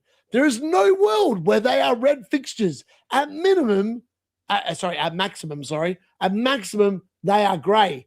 In some cases, you could argue they're a dark green fixture. In terms of Liverpool at home, dark green fixture. Those Here he goes. don't know how to keep a clean sheet, Kanji. Oh, here he goes. This guy, I knew you were gonna go there. Lads, let's move on to the three lads who aren't on. So Nick has overtaken him. He's had a very good game week. Trig, we've still got two to play as well. So Trig is up to 92k. He's back in the 100,000. He's got Sanchez 2, Gabriel and Timber 6, and two Andersons, 1-on-1, 1-on-4. Sarr still to play. Fernandes captain 20. Palmer who he got in for 20. Rice 5. Haaland still to play. Thiago 5. Yeah, he's looking good, lads. I mean, I've been saying to Trig on the podcast for the last few weeks. You know, I was jealous because he's had those transfers and he's really put them to good use, isn't he, Darren? He got lucky. Let's be fair. I mean, I don't think the Palmer pick is a GOAT pick. I think it's just fucking pure luck. You make your own luck, like, don't you? Wolves, Gary, if you go and watch back that game, some of the worst defending you've ever seen. Like, Yeah, I've seen some shitty penalties conceded this season, but Wolves are up there with those two. Like today, like I'll give credit where credit's due. He's got exceptionally lucky this week. What I would have talked about though, Kanji, do you have Anderson in your team, like the Fulham Anderson? Sorry, the Fulham Anderson. I do, yeah. I know Gary does, but Kanji, do you have the sorry. Fulham Anderson? Yeah. You have Fulham Anderson as well. Did you play him this week? Yeah.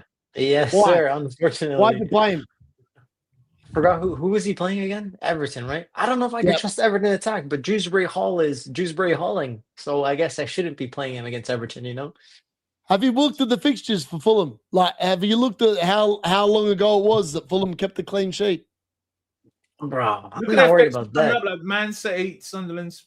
Well, I guess it's a mixed bag, and it's Spurs. It's actually pretty good, to be fair. Like West Ham at home, Spurs home, Burnley home, Sunderland away, Forest away. I mean, it's fine. I'll take it. When It's was the fine. last time they kept a clean sheet, Kanji? I don't remember. That's the thing. It's been a while. Time to go, baby. Anthony wasn't born. I tell you what, Dirty Dom has passed back the baton. Dirty Dom has passed back the baton to Anderson because Anderson has gone from the 4-point merchant to the 0 point and the 1 point merchant the last couple of weeks in fixtures where people thought he's going to get a minimum of 4 points and he's done F all. Well, he's going to start holding bench. Like, that's why we have Lacroix there, and I have Richards, so we can play Richards for, like, Wolves and Burnley. Yeah, fair. Exactly. I'd sell him, mate. I'd sell him. Anderson's a shit pick. Let's just move on to Nightmare's team. He's had a good week as well, 59, which I think puts him third. Bruno G. Bro, this guy must be the only engaged manager with Bruno G. Everybody sold him weeks ago. What the heck? He's a Newcastle fan. He bases a lot of his decisions on Newcastle. So Henderson's still to play. Timber, Gabriel. I think nearly everyone seems to have Timber and Gabriel now. 6 each. Tarkowski 2. Bruno, his hero, with 11. Garner with 4. Bruno, Fernandez, captain, 20. Rice 5. Thiago 5. Oh, he's still got Haaland, Ekatike to play. Ekatike. Is that right, Kanji? Ekatike, you got it. Yeah, so he could be on for a pretty. He could be ahead of yourself and Nick by the end of the game week. Yeah, Wait, bro, and what's his rank? 1.2 million. It's catching up with you slowly, Darius. Yeah, he's given it a good shot. Yeah, bro, Bruno G has been unbelievable this year. Yeah. Hey, I don't even know what to say. I don't know if it's luck or he's just, I don't know Home what it is. rotation. Him and Mukiele, home rotation. The Brook, what does Nightmare call it? The Brook. What's he call it? Brookelli. He put it in. Brookelli. Mate, the home rotation just keeps on banging, doesn't it? Like the It's more you look cracked. at it, it's mad. Unreal. Crazy. Shout Yeah, out to him. Good for him. Brookelli, yeah, Brookelli. It's insane. You wouldn't have thought it would bang that much, but it has. It does. It's nuts. It makes no sense. No sense at all. No yeah, FPL honestly, sense it's bang. crazy. What the hell? Yeah, so he's doing well. He's doing well. So let's go to, thankfully, someone, I don't mean to say this, is coming on Monday. But someone has done worse than me. I mentioned earlier that someone had captained Rice, and it is young Roberto, the FPL PubCast ghost. Got more points than me. Wow. No, Yeah, you've got 55 minus 4. He's on 38 minus 4. He's on 34. Pickford 2, Lacroix still to play, Brian 3, Timber 6, Wilson 2, Enzo 2, Sarr still to play, Rice captain puts him up to 10, Thiago 5, João Pedro, and Haaland. Yeah, Kanji, your former. He benched Neto against Wolves, his former team. Good I don't shout. understand that. Really got 2 Well, he points. only got 2. But it doesn't matter either way. Like, he probably would have benched Wilson in that position. Yeah, it doesn't matter. It didn't really matter. Against evidence, shit. Yeah. But Rice captain. That's crazy. Yeah, this I guy's was been thinking about blanking weekly. Like, well, I would have thought he would have gone like Gabriel. Where is Gabriel? What the heck? Where's his United assets, Kanji? There's no Bruno. There's no Mbumo. There's no Ahmad. There's no Cunha. There's no one. Roberto is playing a different game than us, bro. This guy is playing 40, different. 40, We're most of the game is gonna, at least 40% of the game is on triple captain Gabriel. Well, I'm assuming he's gonna buy him. Maybe he's thinking now the EL is gonna be so high and he's not gonna captain him. Maybe so. What's the point of owning him? I don't know what Roberto's gonna do. That's crazy. Well, I can quiz him on all this, as well as pick a winner, bench boost, and many other things on Monday night. Have you got Pickle's team here, Gary? Because like I heard Trig's video today, and I was like, why on earth did you bench boost that bench?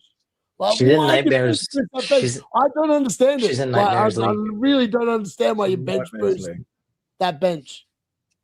Like, I really want to see it because I hope Roberto and Gary do it justice and ask why. 25. 25.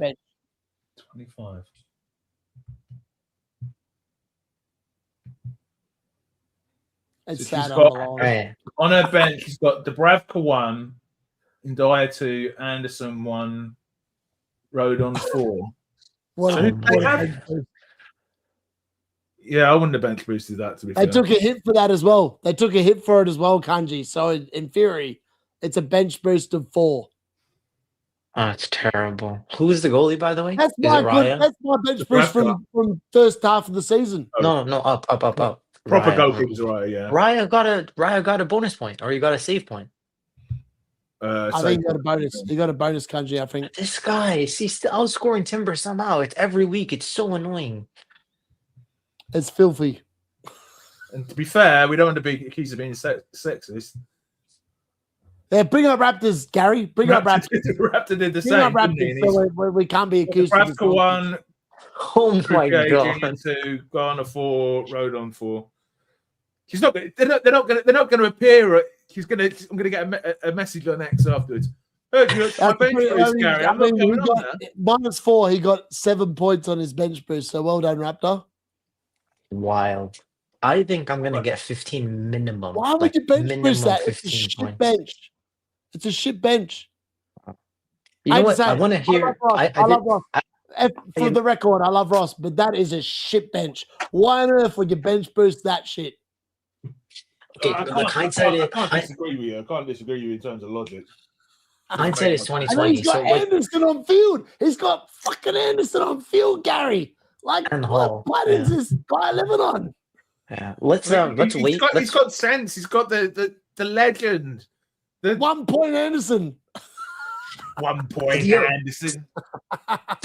To be fair, like both of these guys have been good managers historically, right? So I want to hear what their logic is. Maybe when you bring them on. In the top 10K, Kanji said might be giving you a little bit more credit than he probably deserves. To be fair, He's a good manager. He makes sound he is a decisions. good manager. I'll agree. I just wanted to take the piss. So Yeah, fair.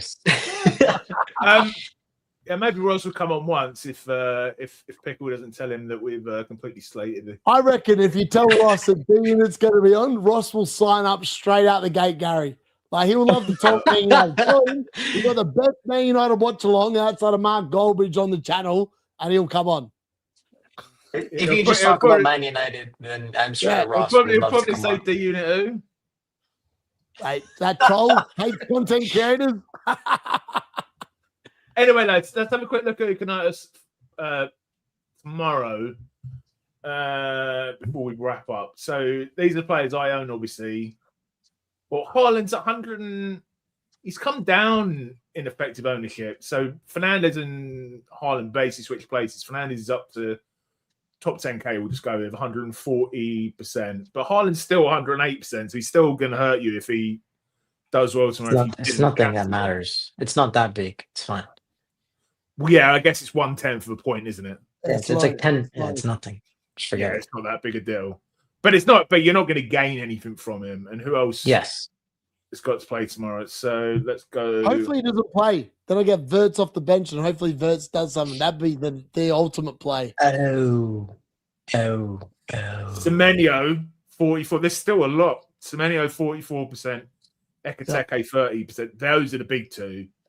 Yeah. Guay 17. Verts 14. Verbruggen, Virgil, and Van. They're all below 10%.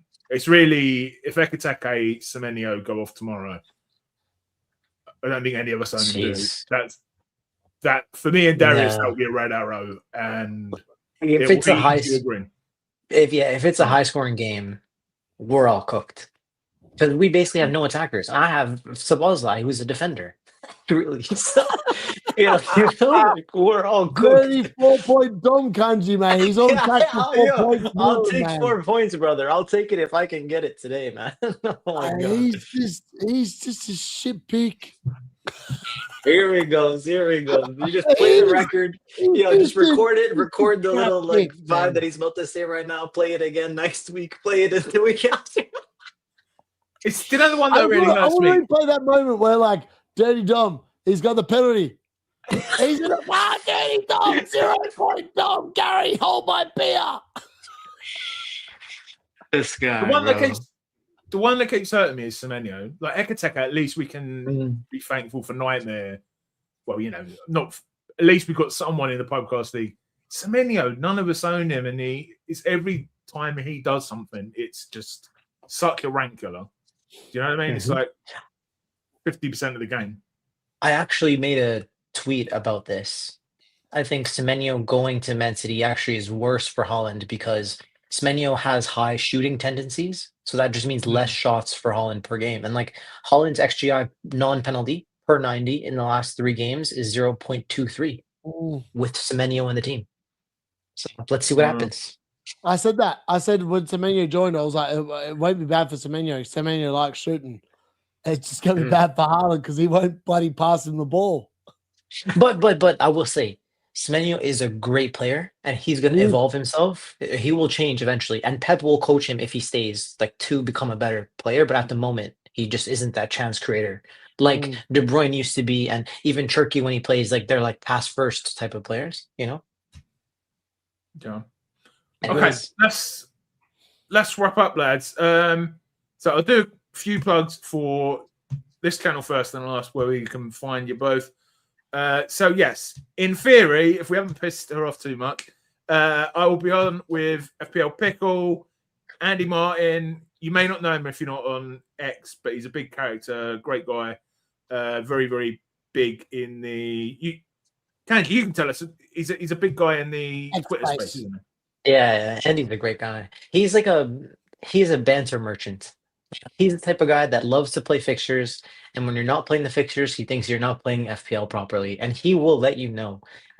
And Pickle, by the way, as long as going quite well, Kanji. 100%, you guys would definitely vibe for sure. And I would say Pickle.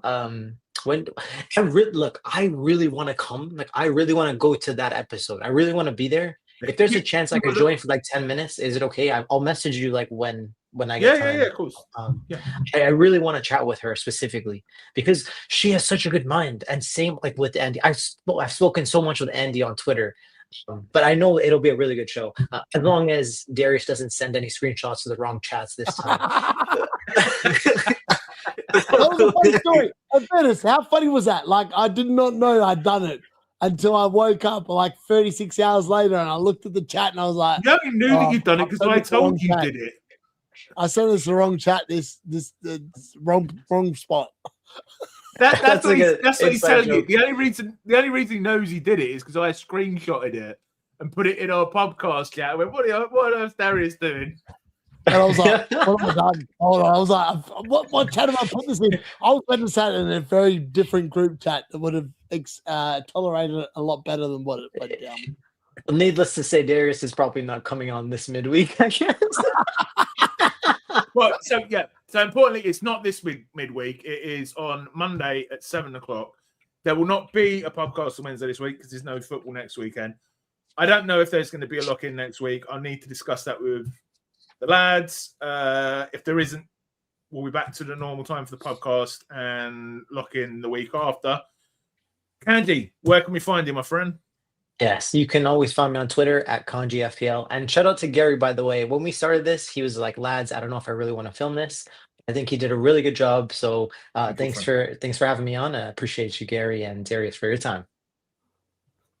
Always much appreciated. Appreciate yourself, mate. Darius, as if anyone needs to know, where can we find you, my friend? FPL _unit D-Unit D_unit. I'm literally trying to act drunk right now because someone in the chat said, "Is Darius pissed?" Yes, you idiot. Of course I'm pissed. I've been drinking the whole last 5 hours. Darius is pissed every Saturday night. He just hides it very well. No, like I'm actually, I get to be excited when Man United win, and Man United now won 4 games to the trot. Can you believe it, Kanji? Liverpool.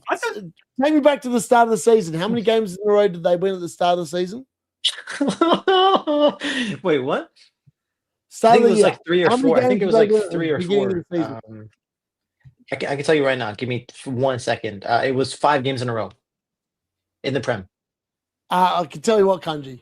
I'm going to give you a hot tip right here. Not going to believe it until it happens, but it's going to happen. But Man United are going to win 6 games in a row and going to win more games in a row than Liverpool. Who did they play after West Ham?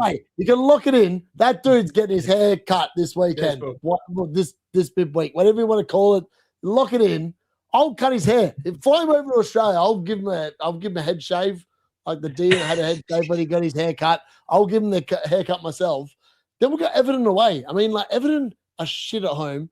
then it's Crystal Palace at home, then it's Newcastle away. I mean, lock in another 4 wins. It's going to be 8 wins on the trot, 8 wins on the bounce. We could be in the title race, Kanji. If Arsenal somehow drop some points in the next 4 game weeks, we're in. We are ready to pounce. We're ready to take advantage of these idiots that don't know how to win a Premier League game of football. And Michael Carrick's at the wheel. And it's hard to believe it's not Scholes. It's Carrick, you know. Yeah, Bruno, by the way, he's balling. Let's get out of here. See everyone. Please join on Monday at 7. Cheers, everyone. Have a good Sunday. See ya.